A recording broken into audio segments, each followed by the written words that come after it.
नारायण नारायण। श्रीमान जी, श्रीमान जी, होश में आइए श्रीमान जी।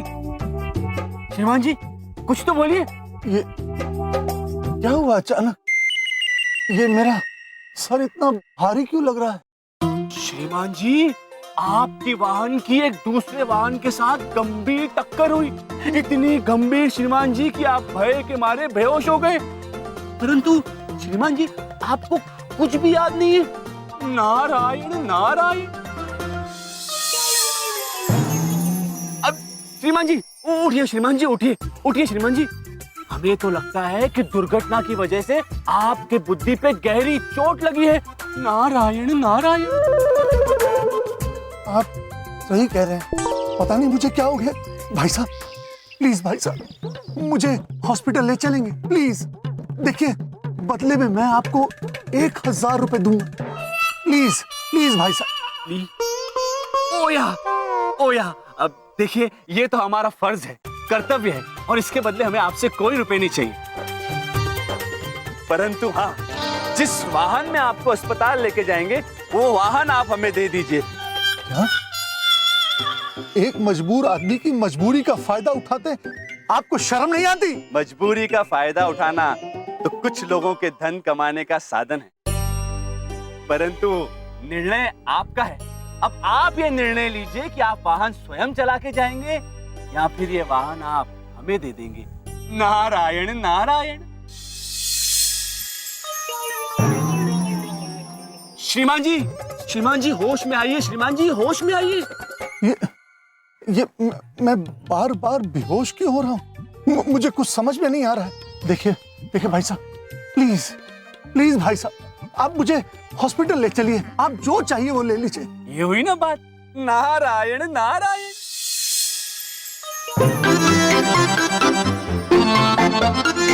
आप लोग बिल्कुल भी चिंता मत कीजिए। इन्हें सबक सिखाने के लिए आपने जो कुछ भी मुझे कहा है, मैं बिल्कुल वैसा ही करूंगी।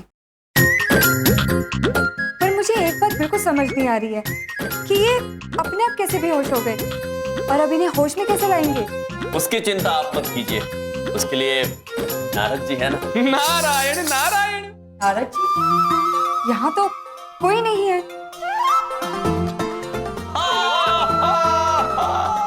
आपको दिखाई नहीं देंगे, वो सिर्फ हमें दिखाई देते हैं।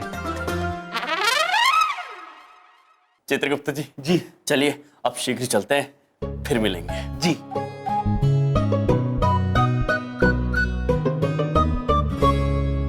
धनंजय के इलाज के बाद ना इन दोनों का चेकअप भी करना पड़ेगा। हाँ। नारायण नारायण।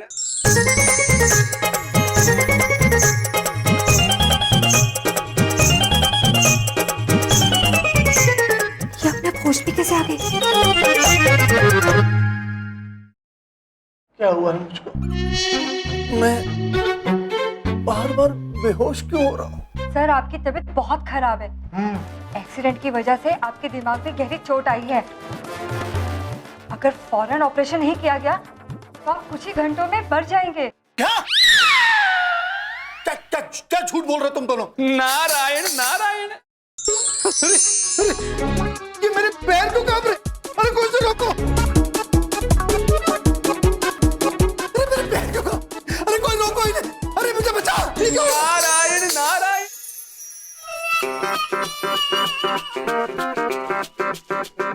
सर, मैंने आपसे पहले ही कहा था कि बीमारी बहुत सीरियस है। अरे अगर सीरियस है तो आप लोग किस चीज का वेट कर रहे हैं?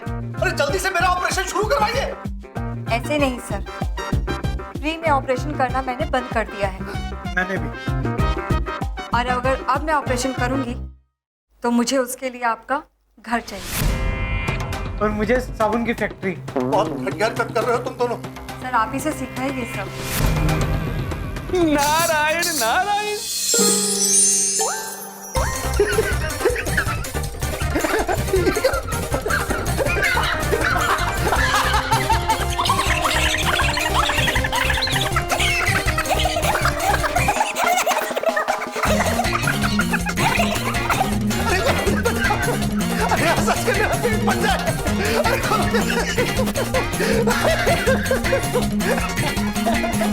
नारायण नारायण।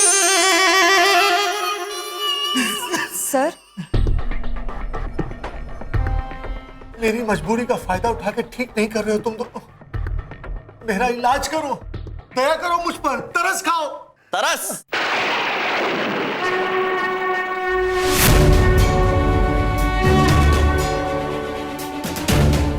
अद्भुत बात है ये पुत्र कि आप तरस और दया जैसे शब्द और उनका अर्थ भी जानते हैं।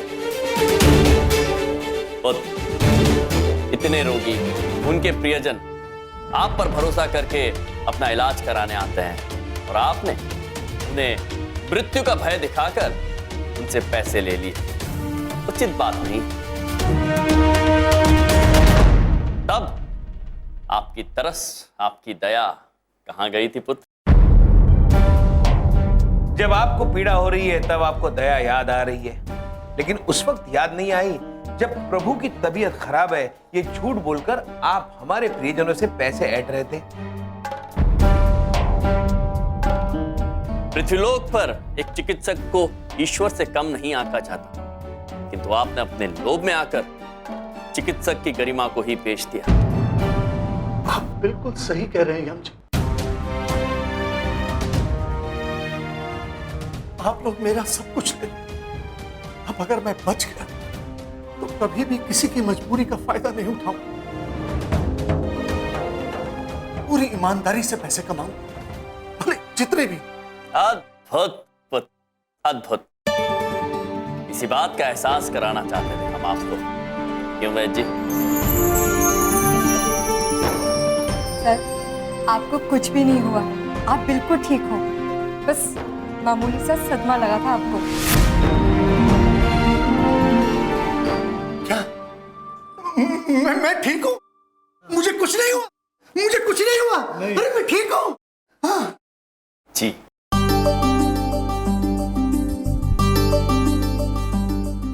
मैं समझ गया आपने ये सब क्यों किया, मुझे सबक सिखाने के लिए। यकीन मानिए अब मेरी तबीयत पहले से बहुत बेहतर है, क्योंकि मेरा दिमाग ठिकाने पर आ गया। आप बस मुझे माफ कर दीजिए। नहीं पुत्र, क्षमा हमसे नहीं, उनसे मांगिए जिनका आपने दिल दुखाया।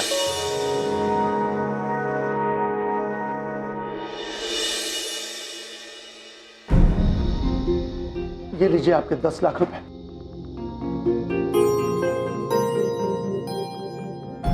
यम जी ने बताया कि आपने अपना घर भी गिरवी रख दिया। आप बिल्कुल चिंता न करें, मैं आपको आपका घर वापस दिलाऊं। आज यम जी की वजह से मुझे इस बात का एहसास हुआ कि मैंने जो पैसा कमाने के लिए डर आप लोगों के दिल में बैठा दिया, वो एक बहुत ही घटिया हरकत।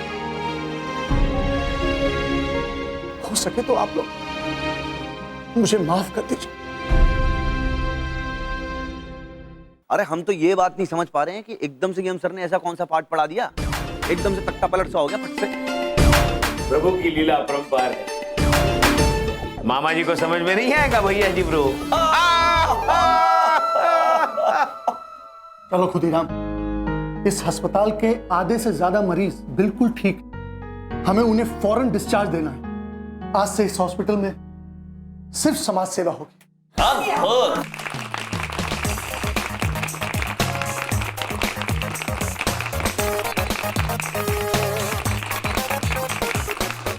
पता नहीं क्या सब पे जादू कर देते हैं। हाँ वाले बबलू पापा, क्या है? जादू हमने नहीं, आप सभी ने किया है अपने स्नेह से हम पर। सत्य कह रहे हैं, जैसे आप सबको पता चला हमारी बीमारी के बारे में, हमने सुना अपना घर गिरवी रख दिया। भैया जी ब्रो, आप अपनी जान पर खेल गए और आप सभी ने हमारे लिए अपने अपने तरीके से धन एकत्रित करना शुरू कर दिया। अद्भुत। किसी ने सही कहा है चित्रगुप्त जी, मनुष्य की सबसे बड़ी पूंजी होती है प्रेम और कुछ नहीं। ज्यादा इमोशनल होने की जरूरत नहीं है, ठीक है? वो तो मैंने ये सब कुछ शिखा और बिंदिया की वजह से किया था। अरे देखिए, हम आपको एक बात बताते हैं, हमने भी जो कुछ किया सब बालकों की खुशी के लिए किया। हाँ, और दूसरी बात, नहीं तो मामा जी बिल्कुल इमोशनल नहीं है, बिल्कुल नहीं है। बिल्कुल समान है दोनों। प्रेम करते हैं किंतु बताते नहीं है। एक मिनट हंसने से मुझे ना हॉस्पिटल में एक बहुत अच्छा जोक याद आया। एक मिनट जोक तो सुनाने दो। जोक ये था कि अच्छा ठीक है, तुम्हारा जोक बाद में सुनते हैं, अभी चलते हैं। हाँ, बाद में सुनेंगे। बबलू पापा, आप लोग चलिए, हमें एक बहुत आवश्यक कार्य पूर्ण करके आना है। हम आपसे बाद में मिलते हैं। अच्छा ठीक, चलो भाई चलो। चलिए। अच्छा, ठीक है चलो। कि मेरा जोक बहुत अच्छा था। हॉस्पिटल में था। यमराज अंकल, मैं आप ही को मिलने आ रही थी। नव्या पुत्री, क्या बात? आपको पता है अभी कुछ डॉक्टर्स आए थे और उन्होंने कहा कि मैं बिल्कुल ठीक हूँ और अब मैं घर भी जा सकती हूँ। अद्भुत, हम यही शुभ समाचार सुनने और आपसे मिलने यहाँ आए थे। और हमने आपसे कहा था ना, हम आपको कहीं नहीं ले जाएंगे, आप अपनी मम्मी पापा के साथ ही यहाँ रहेंगे। नव्या पुत्री, इधर आइए। हम आपसे एक बहुत जरूरी बात कहना चाहते हैं। इस बात को हमेशा याद रखना, मृत्यु के डर से कभी जीवन जीना मत छोड़ना, क्योंकि जीवन एक उपहार है, एक भेंट है। इसे बिना किसी डर के खुल के जीना, ना यमराज से डरना, ना ही यमलोक से। यमराज अंकल से तो मैं कभी भी नहीं डरूंगी, क्योंकि आप तो मेरे सामने खड़े हो और आप दुनिया के सबसे स्वीट यमराज हो।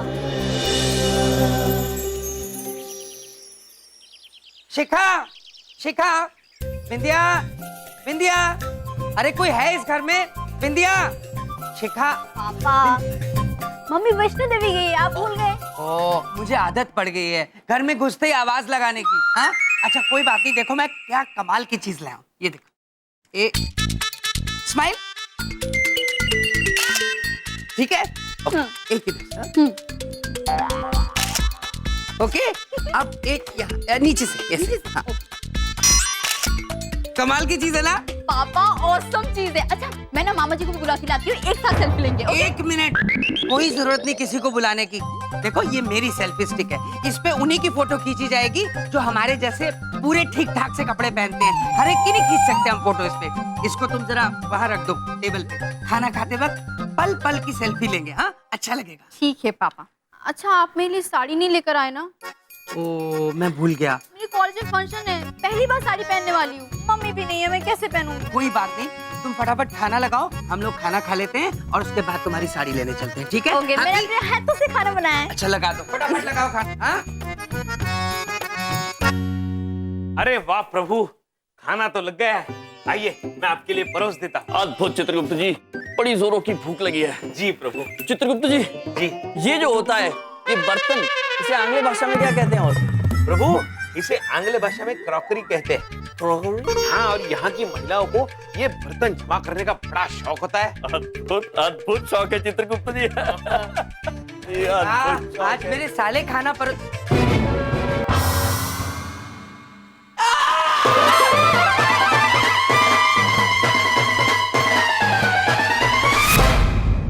ये क्या कर दिया?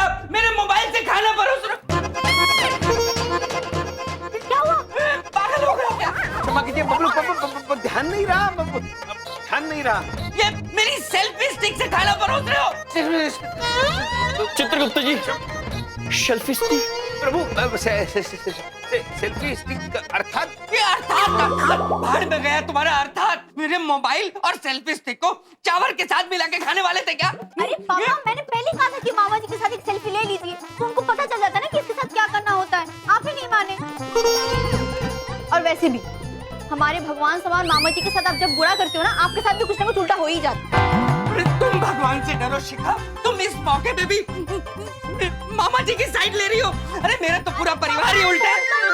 आप बैठ जाइए, खाना खा लीजिए, उसके बाद ना हम साड़ी लाने चलेंगे। नहीं जाएंगे साड़ी लेने, तुम्हारे भगवान जैसे मामा जी के साथ जाओ, साड़ी लेके आओ। हाँ, मुझसे मत बात करो। और हाँ सुनो, खबरदार, तुमने अपने मामा जी के साथ उधारी करी, इनकी उधारी पे साड़ी नहीं लेना। पैसे हैं मेरे पास, ये लो पैसे, और इन पैसों की साड़ी लेके आओ। समझ में? कहाँ मैं पागल हो चुका हूँ, कहाँ जाना है मुझे? पापा, पापा, शिखा पुत्री, हमसे गलती हो गई, गलती से ये कोई बात नहीं, जाने दीजिए। वैसे आप दोनों चलेंगे ना मेरे साथ साड़ी लेने? अवश्य अवश्य चलेंगे शिखा पुत्री। आज पहली बार चित्रगुप्त जी और हम साड़ी लेने चले, लेकिन उससे पहले शेलफिश जी से खाना तो खिलाई।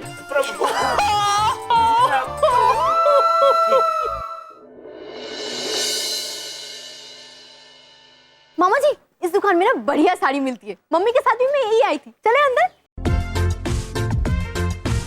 प्रणाम देवी। प्रभु प्रभु, देवी नहीं है, पुतला है ये। पुतला? हाँ, याद है प्रभु, हम चंद्रपुरी में पहली बार आए थे, तब क्या हुआ था? प्रणाम। प्रणाम। ये श्रीदेवी नहीं है, श्रीदेवी है। लकड़ी का पुतला है ये। चित्रगुप्त जी, धन्यवाद हमें याद दिलाने के लिए। किंतु प्रभु, आप जैसे ज्ञानी अगर धोखा खा सकते हैं तो आम मनुष्य तो अवश्य भ्रमित होते होंगे।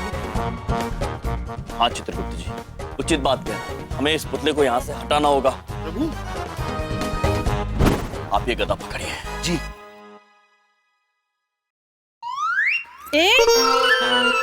चित्रगुप्त जी, ये पुतला तो बोलने वाला पुतला है। ये क्या बदतमीजी है? चित्रगुप्त जी, प्रभु, ये पुतला नहीं है, देवी है, देवी। हम कोई कठपुतली नहीं है। हम यहाँ स्वागत कर रहे हैं। उधर देखो, जैसे वो कर रहे हैं।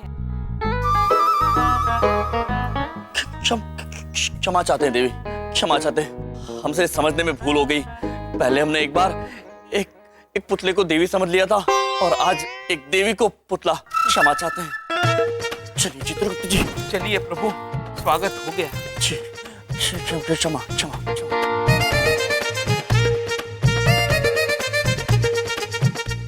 ये देखिए बहन जी, 100% शुद्ध रेशमी साड़ी। ये देखिए कांजीवरम की। देखिए, अरे ये तो आपने देखी नहीं, ये देखिए बनारस की एकदम शुद्ध प्योर साड़ी 100%। प्रभु, देखा आपने, जैसे हमारे यहाँ स्वर्गलोक की साड़ी, यमलोक की साड़ी होती है, वैसे यहाँ हर जगह की अलग अलग साड़ी होती है। प्रभु, अद्भुत है चित्रगुप्त जी, अद्भुत। मामा जी, कैसी लग रही है? रेशम की साड़ी है। अद्भुत लग रही है आप पर। शुद्ध रेशम की साड़ी है, सुंदर लग रही हैं आप। थैंक यू मामा जी। कोई दूसरा दिखाइए।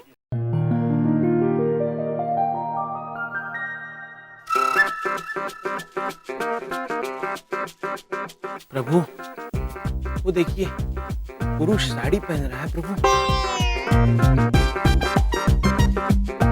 चित्रगुप्त जी, कितनी अनुचित बात है।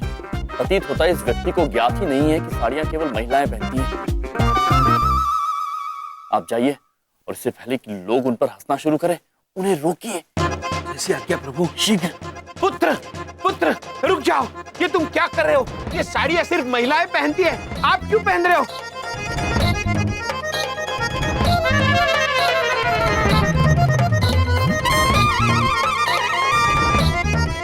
क्या कर रहे हो तुम?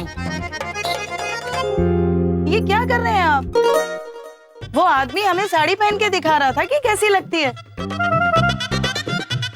काम है उसका ये। बिना बात का फिरकी बना के घुमा दिया मुझे। चित्रगुप्त जी, वापस आ जाइए, भूल हो गई है। जी, क्षमा कीजिए पुत्र, क्षमा की।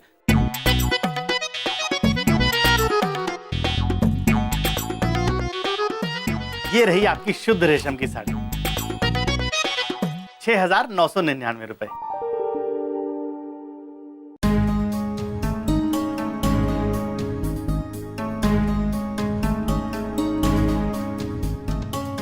रुकिए शिखा पुत्री, ये साड़ी शुद्ध रेशम की नहीं है, नकली है।